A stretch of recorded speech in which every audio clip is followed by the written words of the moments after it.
à 2% pour les 3 premières années de production d'un puits. Et par la suite, elle indique que les redevances pourraient varier en fonction des prix du gaz naturel selon un taux qui oscillerait entre 5 et 17%. Si on fait de l'argent, les autres en font, c'est normal que ce soit comme ça. S'il y a moins d'argent qui se fait, l'industrie doit continuer à opérer. Dans les deux cas, c'est ce qu'on voit du côté de la Colombie-Britannique, qui est finalement le régime le plus moderne ici au Canada. Les chiffres de fréquentation des banques alimentaires sont un indicateur de la situation sociale d'un pays. Bien au Canada, les effets de la crise se font encore sentir. Cette année, ils sont près de 10% de plus à avoir réclamé l'aide des banques alimentaires. L'augmentation est de 12% au Québec et jusqu'à 20% en Saskatchewan et au Manitoba. Jeanne Bissonnette. Les banques alimentaires peinent à répondre à la demande. Il y en a plus qu'auparavant, oui. Puis les gens, nous, on distribue d'abord aux jeunes de 25 ans et moins, mais on en donne quand même aux plus vieux, puis il y en a pas mal ici qui se présentent. Comme vous voyez ici, il n'y a pas beaucoup de choses. C'est pas parce que Moisson ne travaille pas, non, mais c'est plutôt que la demande est vraiment grande. Et nous en tant qu'organisme, des fois, on a la misère à répondre à cette demande-là. Selon le bilan fin 2010, le nombre de Canadiens qui ont eu recours aux banques alimentaires depuis un an est en hausse de plus de 9%. Au Québec, l'augmentation est de plus de 12%. Et dans la grande région de Montréal, eh bien, la hausse s'établit à 22%.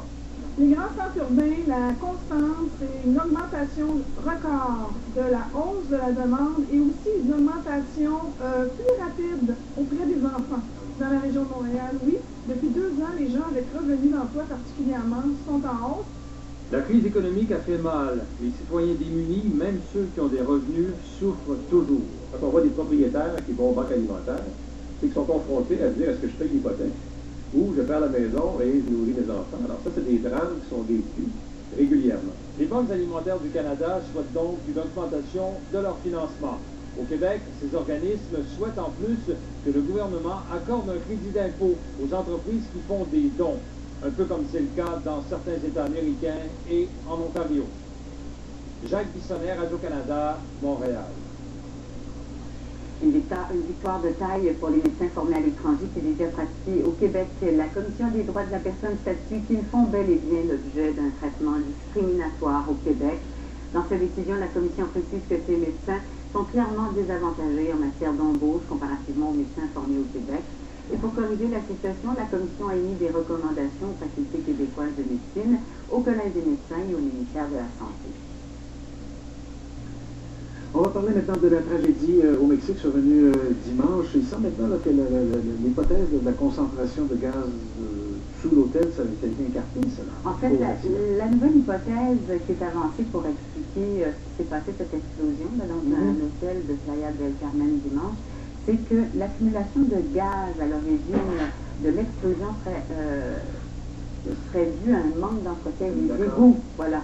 Et des experts estiment que la présence d'un marécage qui laisse échapper du gaz ne suffit pas pour expliquer ce qui est arrivé. Le gaz se serait accumulé dans les égouts avant de s'échapper par une conduite brisée.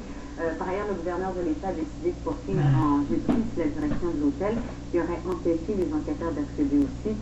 L'armée aurait été obligée d'intervenir et d'accompagner le groupe.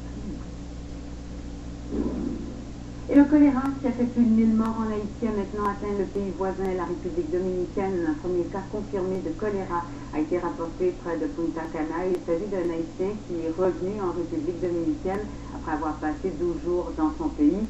L'homme a été hospitalisé.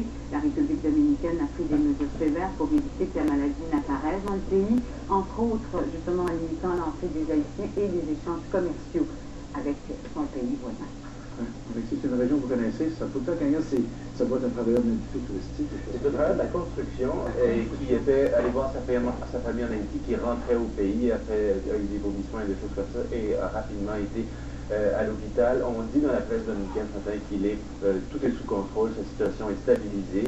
Et on parle de Punta Cana, faites attention, faites pas le saut. Il est hospitalisé à 1 heure environ de Punta Cana dans la ville d'Higüey. Alors, il n'y a pas de danger immédiat pour les touristes. Punta Cana, on connaît ça, c'est la destination touristique, alors il ne faut pas faire de lien. Est-ce qu'on ne disait pas qu'un cas signifiait probablement qu'il y avait 5 autres personnes? Je pense que c'était même plus que ça. Oui, c'est ça. Ça reste à voir, mais pour son cas, lui, on dit ça semble être isolé. Vous voulez nous parler de M. Obama? Oui, M. Obama, on va le voir rapidement. Il y a son fameux livre là, qui est dans les librairies depuis hier. Un livre pour enfants. C'est la toute première fois qu'un président, donc en poste, publie un livre destiné à une clientèle donc jeunesse. Il ne nous a pas surpris par ses choix de lecture, M. Obama, Abraham Lincoln, Martin Luther King et George Washington, mais pour son choix d'écriture, il en a surpris plusieurs. 31 pages, donc, un livre qui est dédié à ses deux filles, Malia et Sacha. Des télés sur la page couverture. Oui, tout à fait. Elles sont très présentes dans le livre et s'inspirent de 13 personnages historiques américains.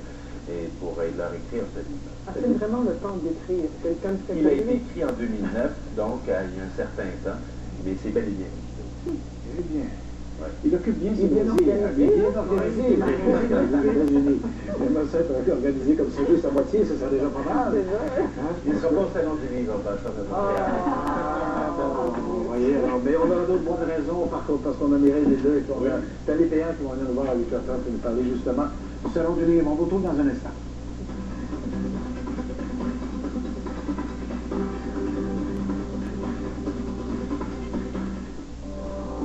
Ils sont tous spécialistes et font équipe avec Marie-Claude Lavallée sur le plateau de RDI Santé. Chaque matin, ils vous offrent des renseignements utiles sur des sujets qui touchent concrètement votre santé. Prenez rendez-vous avec nos experts pour connaître les plus récentes nouvelles du monde médical et obtenir des réponses à vos questions. Tout ça, c'est vraiment là, tout réglé. RDI Santé, en semaine 9h, sur RDI. Certains disent que nous créons les véhicules les plus robustes, les plus fiables et les plus exaltants à conduire. Mais chez Mitsubishi, nous pensons que nous créons beaucoup plus que cela.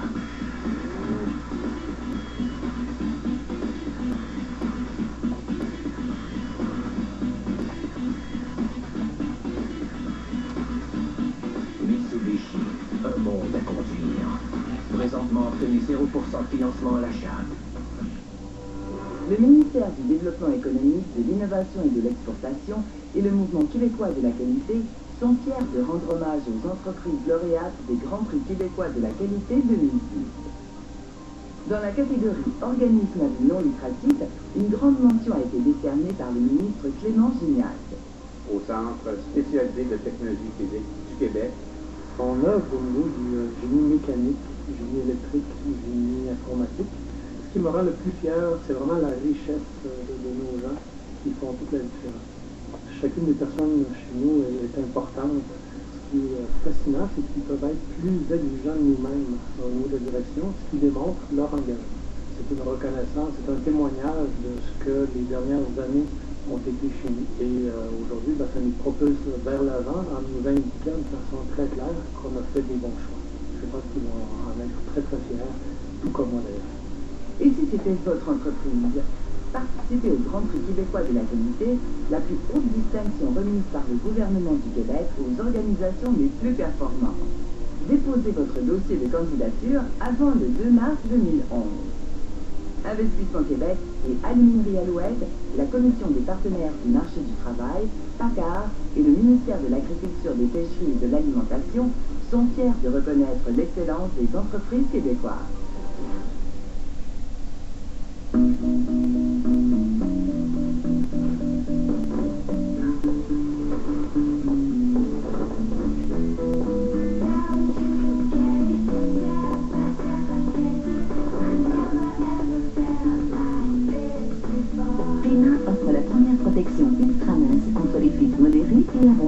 Nos microbilles super absorbantes sont groupées dans un noyau novateur mince.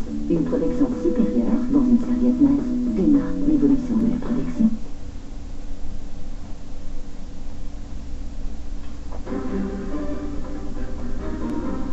Bon, on va passer aux prévisions du temps et ce qui pleuvait tout à l'heure quand on est entré, hein? Exactement. Hier, vous vous souvenez, j'ai dit vers 21h, 23h, peut-être 22h, la pluie va commencer. Là, ça a commencé avec un bon coup d'envoi sur Montréal. Jusqu'à présent, on a reçu plusieurs millimètres de pluie, et tout au plus Aujourd'hui, on devrait en recevoir encore une dizaine, principalement sur la métropole. Par contre, il y a des secteurs qui en recevront davantage. Les Laurentides, la Mauricie, Québec, jusqu'à 30 mm de pluie, donc des pluies relativement abondantes. Il y aura des rafales de vent mélangées à tout ça. Et on peut d'ailleurs jeter un petit coup d'œil sur l'image satellite radar qui nous donne, en fait, qui dresse le portrait. On se trouve présentement au cœur de ce système dépressionnaire qui va tranquillement se déplacer vers le nord-est.